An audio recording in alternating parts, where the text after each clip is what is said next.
everyone, welcome to my channel. Today I want to give you an update on some of my succulents. Not all of them. Currently I have so many that I decided to do updates, grouping them by genus, otherwise videos would become too massive and boring. So today we are talking about Crassula, a diverse and extensive genus of succulent plants with about 350 species. Crassulas are distributed throughout the world, although the majority of those used in gardening or by collectors are coming almost exclusively from South Africa. There are few truly hardy species, although many of them are hardy in zones 9 and 10, but elsewhere you can bring them indoors for the winter.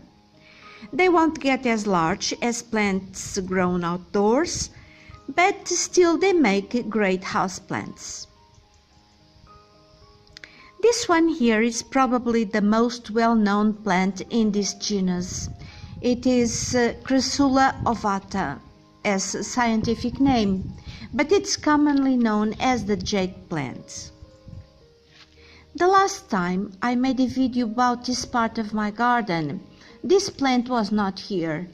In fact, I brought her from here because she was fading, hiding from the sun under the huge leaves of this agave americana. In fact, this jade plant has never been in the right place, and for several reasons she lost part of her upper stems and leaves. So that is why, in spite of having been in that place for the past 15 years or so, she's still a relatively small shrub. Now she seems to be doing quite well here, and she's even preparing to bloom. It was so hard to unbury this plant. She was stuck in between the agave americana and that huge euphorbia. Part of it broke, but I've placed all the pieces here and they look good, so I trust they will grow well. There is another succulent here, and you might wonder what it is. This succulent is from a different genus. Is Senecio serpens. It's a perennial, and it's quite interesting with its cylindrical bluish leaves. The stems are prostrate and they branch and root as they grow. Coming this way we have this wheelbarrow where lives a sedum and another Crassula. This one is Crassula spatulata. It is a low-growing, creeping succulent. Apparently she could form a dense mat, but not here really, maybe because it's a bit windy here, which makes it too cool for her. Her blooming season is way over. It was in the summer, but we still can see some flowers, very beautiful flowers. A cutting or several cuttings of these were given to me by a friend, and she said that this plant would grow like mad and that her growth habit would prevent weeds. But that was not so. This soil, as you can see, has been invaded by this pest, this trefoil. It's a real pest. It creeps by underground stems, and even if I pull carefully, few pieces of these creeping stems still remain, and they give origin to other plants. So I keep pulling them, but they keep growing. Next spring I must do something radical. I must take all the plants out and discard this soil and replace it with a new one. Now let's cross over to the other side. I love this corner here with the pond covered with several species of ivy. This is my favorite one.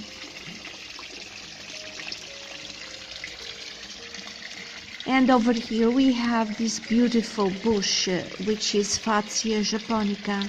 It's a tropical Japanese species, which is hardy in my climate.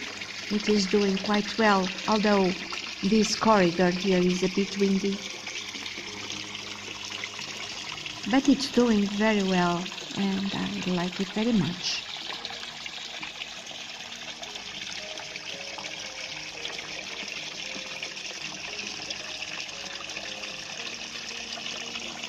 This other one here is Salix caprea, a deciduous small tree native to Europe. I like it better when it has no leaves. The flowers come in February, but we can see some here already, although the tree has not discarded her leaves yet. I feed the fish, but my husband takes care of keeping the pond clean of algae. Cleaning all the algae from the cascade, cleaning up the pump and the filter without using any chemicals, which is not easy. It takes a lot of work. It is a monthly care during the summer and every 2 months or so during the winter. It sure is in need of a good cleaning by now. Well, everything takes time and dedication. Nothing comes for free. We have started with 20 fish about 15 years ago or so. It is difficult to see exactly how many we have now. Hard to count them as they move constantly and they hide and then they show up again. Anyway, along the years a few fish have died. Others were born here already. This year only 2 fish were born though, and last year none. They usually lay their eggs around March, but lately they have developed a taste for caviar and they eat all of the eggs, the little rascals.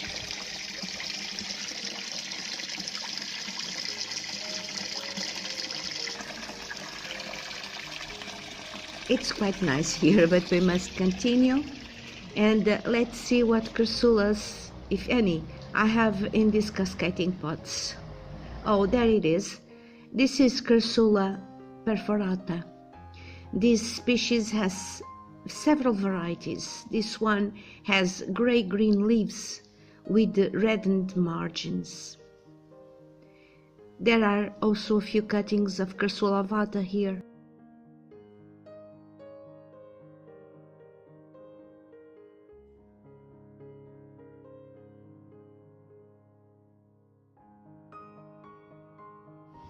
No more Crassulas here, so we go to the northern part of the patio.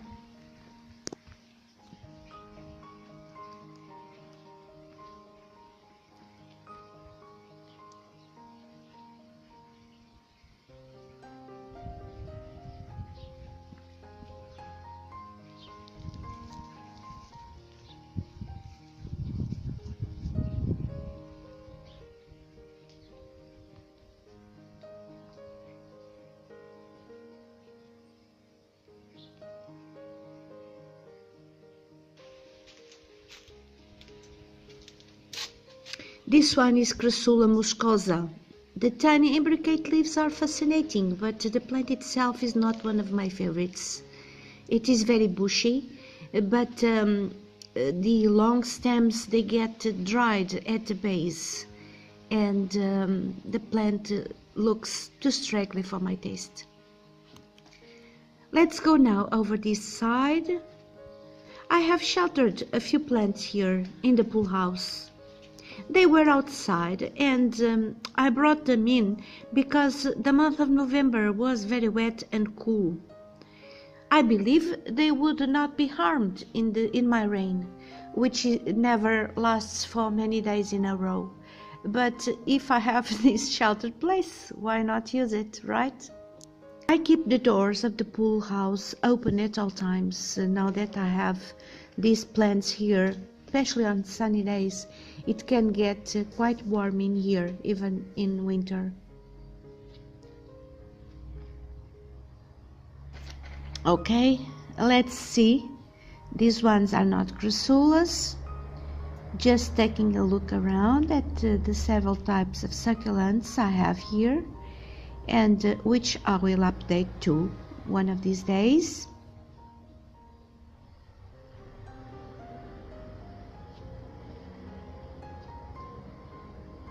At this point you are going to say I have a crush for Crassula ovata, because we have two more here. But as you can see, these are different. They are variegated ones, and they were also a gift from a dear friend. Can you see how attractive is the green foliage with these stripes of variegation? Like in ivory and creamy yellow colors.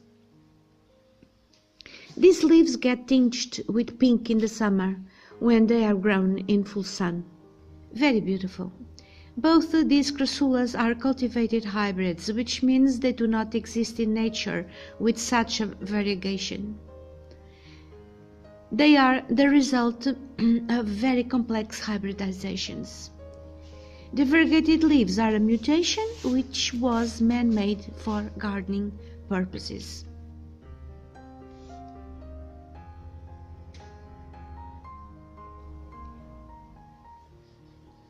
On the other hand, some variegated plants are natural and they are species, like for instance this one, which is Crassula pellucida, and the subspecies marginalis variegata.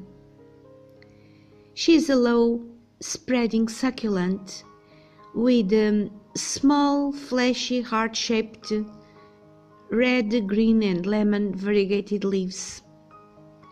When we leave it very dry in the sun, the leaves turn completely pink, like this one here.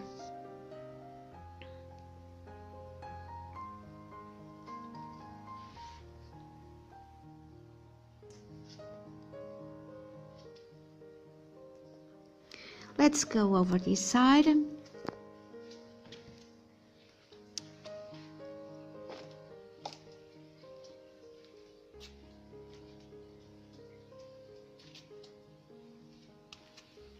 Here I have another succulent, which I believe it's a Crassula, but I could not find out yet which species.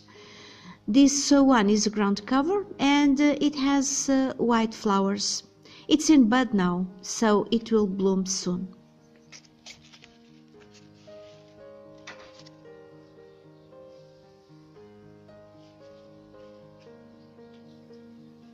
This one here is Crassula arborensis, commonly known as silver dollar. It's quite beautiful. The glaucous blue obovate leaves have reddened margins. In time it will get to be a large plant, but for now it's just these are just two cuttings that rooted recently and are doing fine with babies sprouting at the base.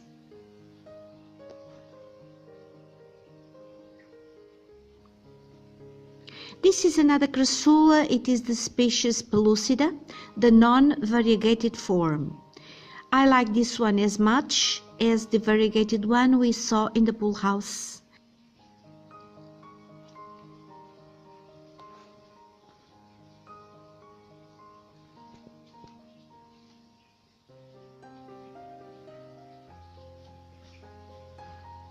This one is Crassula cordata.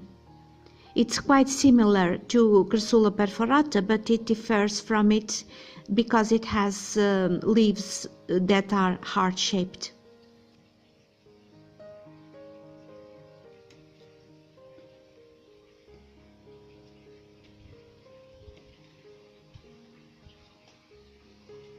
I have three types of Crassula in this pot.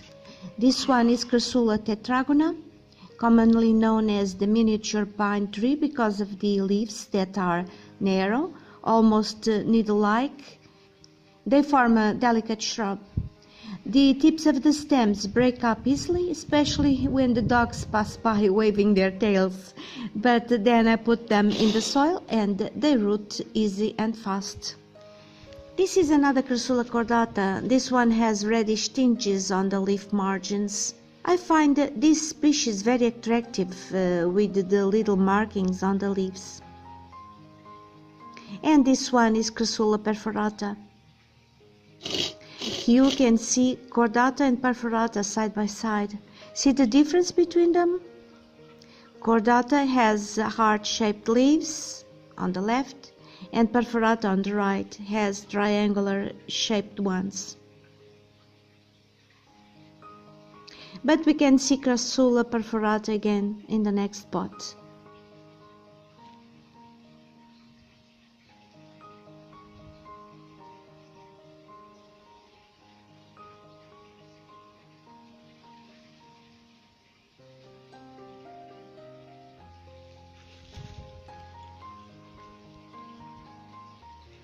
Here it is. We can see the way the leaves are basally fused in pairs and spaced out along the stems. These plants generally scramble along the ground, although young stems are upright. When these stems start, they are fleshy, but later they can become prostrate and woody. So when stems are getting taller than I want, I pinch the top of them and stick the tops in a pot, the same pot, to make the plant bushier and more compact. They root very easily too.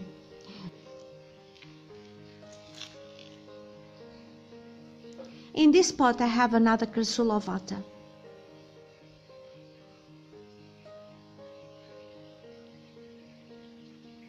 And I also have a cutting of Crassula spatulata we saw before. I want this one to go trailing around the pot. It's a very nice plant once it sticks. But now let's go around the stairs to see the pots from the other side. Because I have here another Crassula ovata. This one, however, is a bit different, as it is one of the cultivars made from the species. This one is Crassula ovata hobbit, quite popular one these days. This is a very similar cultivar to Crassula ovata golem, also quite popular. But while the cultivar golem has leaves that are nearly tubular, these hobbit leaves are curled back around. But let's proceed. Here there's another Crassula tetragona.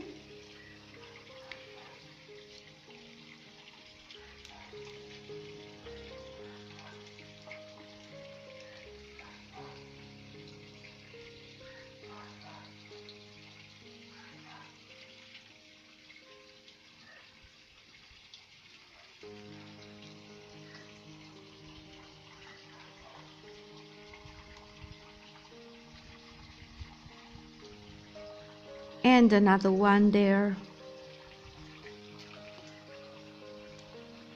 Another bit broken by the tails. And another one. I just stick them in the soil.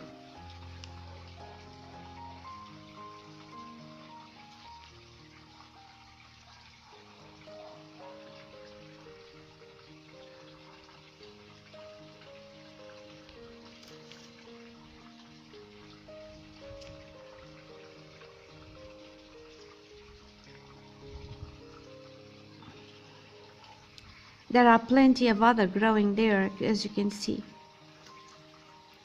I also have some freesias growing here. They self-seeded from another vase, but it's okay. I love freesias. They smell divinely and will not bother the succulents at all. Another Crassula species here. This one is a species of Rupestris. Name on the screen now. Rupestris has several subspecies. This is a small prostrate subspecies. The leaves are thicker and the pairs are fused into rounded discs, tightly packed around the branching stem to give an overall rounded structure.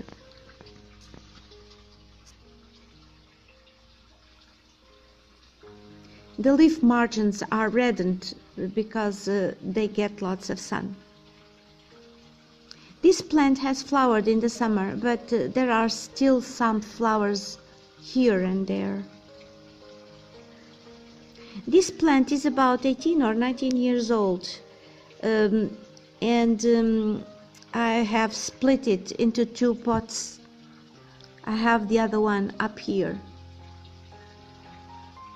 I like these plants, they look so bushy and fleshy. Well, now we have seen all there is to see about Crassulas in this west patio of mine. Let's go to the eastern patio, although there are not many Crassulas there. But anyway.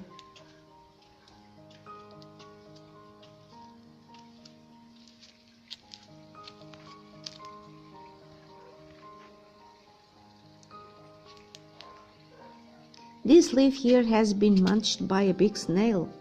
Look at the hole. This one is Crassula swaziensis. It will grow much larger, I expect. This is a candidate to be transferred to the garden and be planted in soil together with other larger succulents. But that is a project for the future, not just yet. In this pot, I have some more Crassula muscosa. Can you see how easily it breaks? However, it roots fast.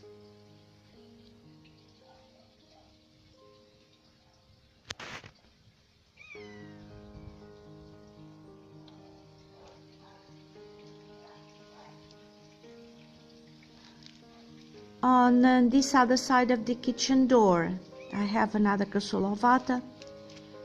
When it grows, it will make a nice specimen here in this corner.